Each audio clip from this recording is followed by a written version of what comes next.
प्यारे बच्चों, आज मैं आप लोगों को कक्षा 10 के हिंदी के काव्य का पहला अध्याय जो सूरदास जी द्वारा लिखा हुआ है,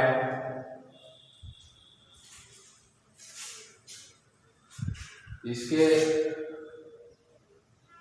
शीर्षक पद सूरदास जी द्वारा रचित है। इनके पद को पढ़ने से पहले इनके जीवन को या इनकी जीवनी पर एक नज़र देख लेते हैं और स्पष्ट कर लेते हैं। सूरदास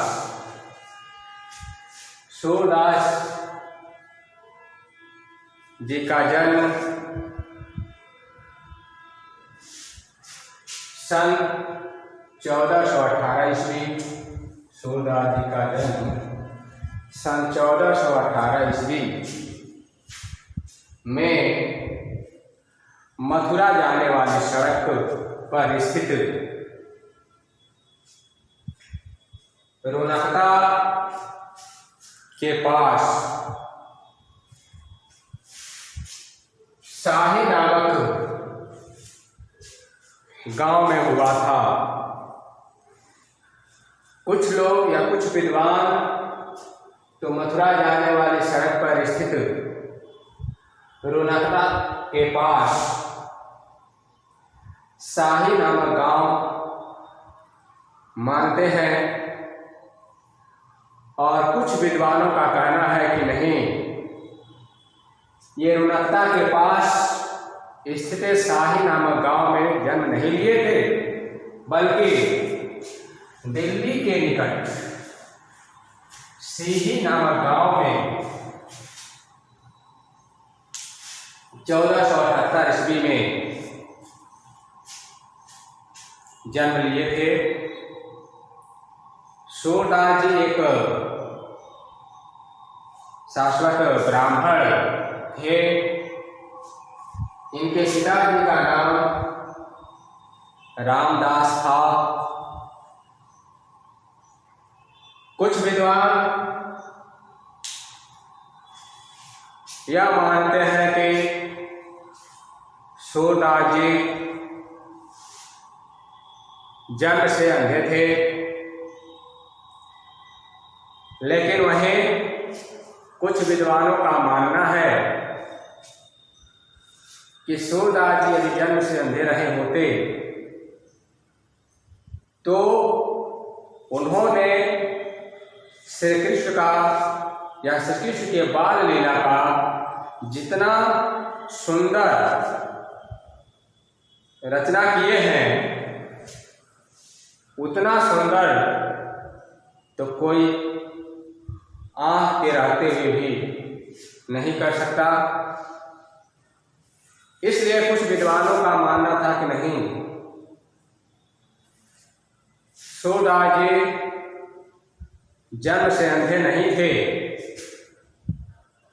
बचपन जब इनका बीता, बचपन बीतने के बाद जब ये किशोरावस्था में आए, तो किशोरावस्था में आने के बाद इन्होंने समाज में व्याप्त बुराइयों या कुरीतियों को देखा, बुरी परंपराओं को देखा, तो इनके अंदर एक तरह का उन बुरी परिस्थितियों को देख करके आंतरिक घृणा उत्पन्न हुई और उन्होंने समाज को सुधारने के बजाय, कहा जाता है कि वह अपनी दोनों आंखों को फोड़ लिए कि न आंखें रहेंगी और न ही यह जो दृश्य है, जो समाज में बुराइयां जो व्याप्त हैं, वह बुराइयां हम देख पाएंगे। तो कुछ विद्वानों का मानना है कि नहीं, ये जन्म नहीं थे। बचपन में ही इनको वैराग्य उत्पन्न, इनके अंदर वैराग्य उत्पन्न हो गया। वैराग्य उत्पन्न होने के बाद इन्होंने सगुण भक्ति को अपनाया और सगुण भक्ति में भी इन्होंने श्री कृष्ण की भक्ति को अपनाया था। ये गौ घाट में रह करके अपने पद की रचना करते और पद की रचना करने के साथ साथ उस पद को गाने का भी कार्य करते थे। इनके गुरु है वल्लभाचार्य। वल्लभाचार्य एक बार गौ घाट घूमते हुए गए और गौ घाट पर जब वहां पहुंचे तो उन्होंने देखा सूरदास जी को, जिनकी आंख नहीं है, आंख के अंधे हैं, फिर भी पद रचना कर रहे हैं। पद रचना करने के बाद उसको बहुत सुंदर तरीके से गा रहे हैं। तो इनके इस पद रचना और उसके गायकी से प्रभावित होकर के वल्लभाचार्य ने इनको शिक्षा देना शुरू कर दिया। शिक्षा ही नहीं दिए बल्कि इन्होंने कहा कि आप श्री कृष्ण के चरित्र का गुण गाइए।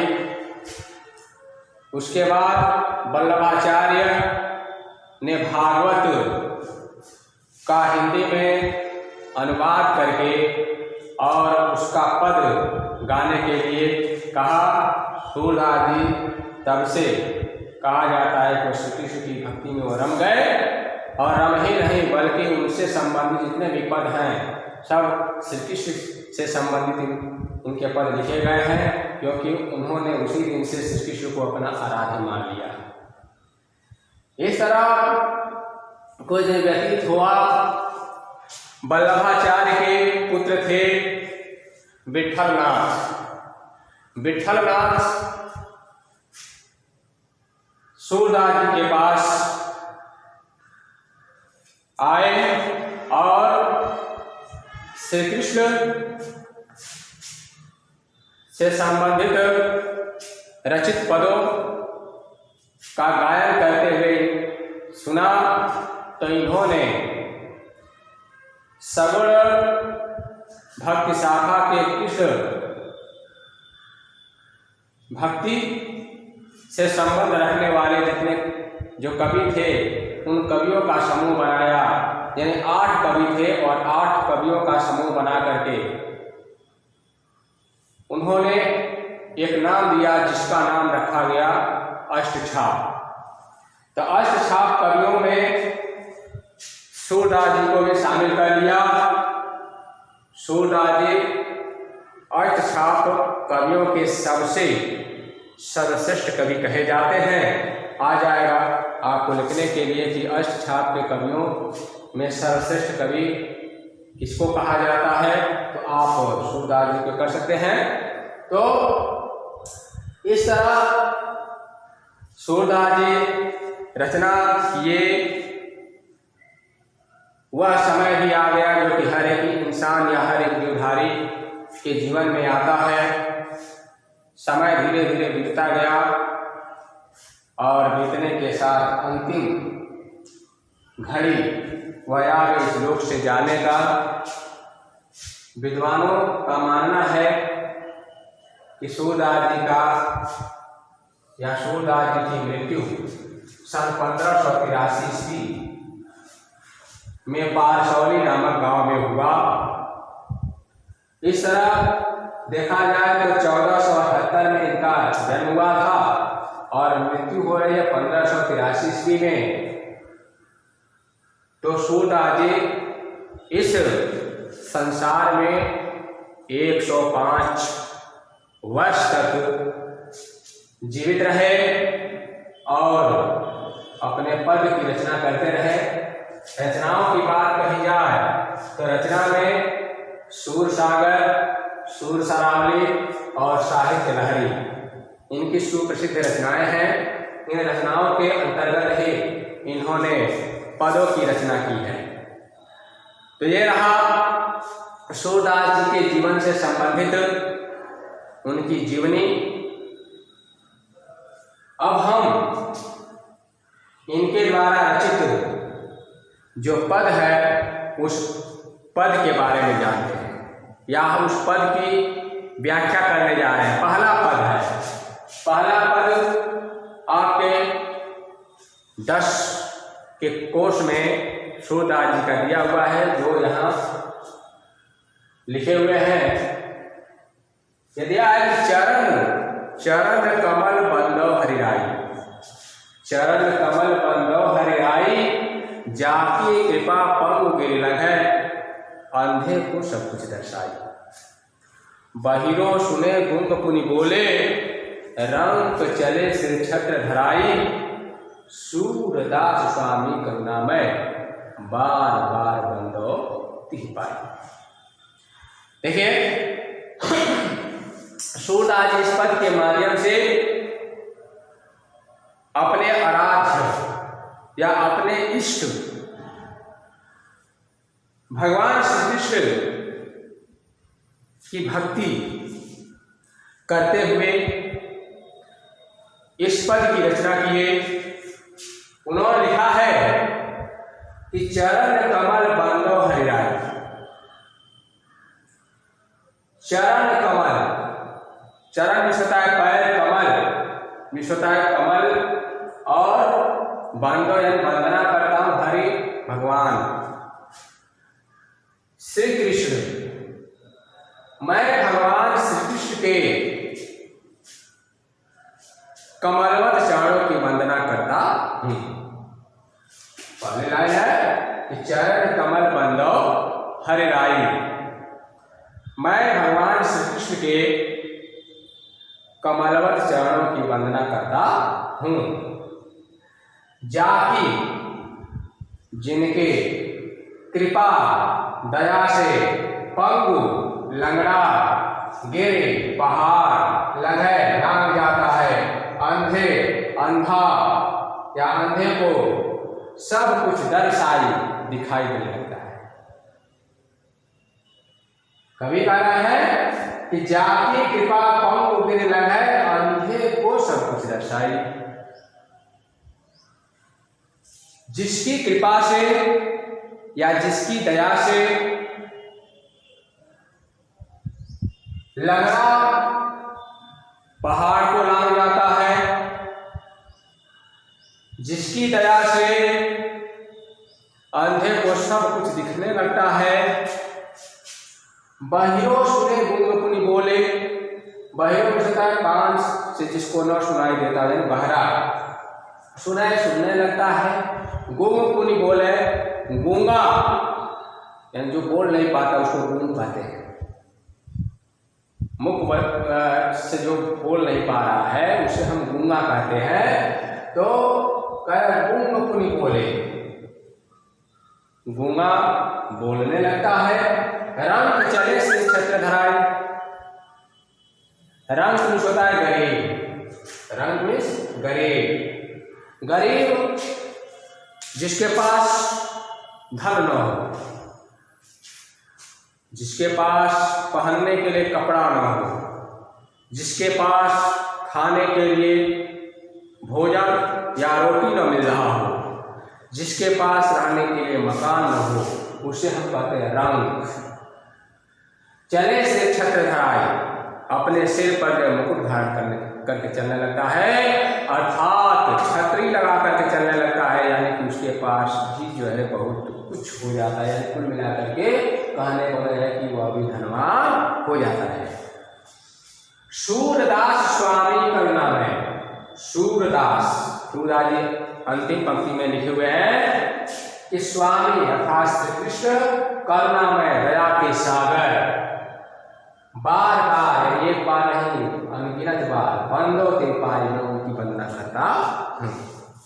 फिर से एक बार देखिए, चरण कमल बंदो हरिराई, जाकी कृपा पंगु गिर लगे, अंधे को सब कुछ दर्शाई।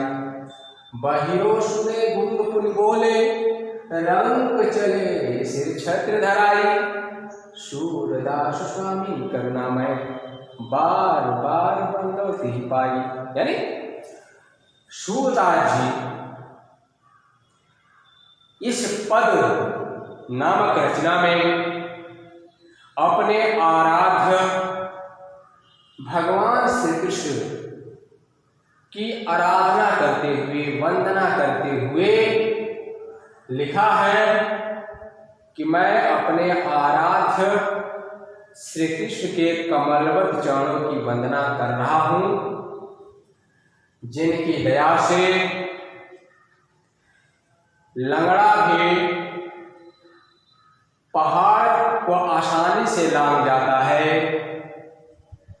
अंधे को सब कुछ दिखाई देने लगता है, बहिरा सुनने लगता है और गरीब अपने सिर पर छतरी को धारण करके चलने लगता है, अर्थात वह धनवान हो जाता है। सूरदास जी अंतिम पंक्ति में लिखे हुए हैं कि मैं दया के सागर प्रभु श्री कृष्ण के कमलवत चरणों की बार बार वंदना करता हूं। तो इस तरह इस पद में देखा गया कि उन्होंने, किसने, श्री अपने आराध्य श्री कृष्ण की सूरदास जी वंदना करते हुए नजर आ रहे हैं।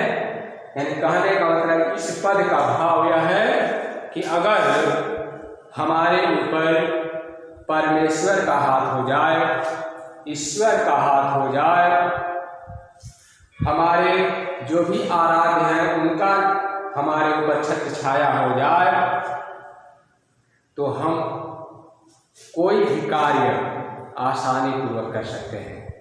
जो कार्य असंभव सा दिखाई दे रहा है कि यह हम कर नहीं पाएंगे,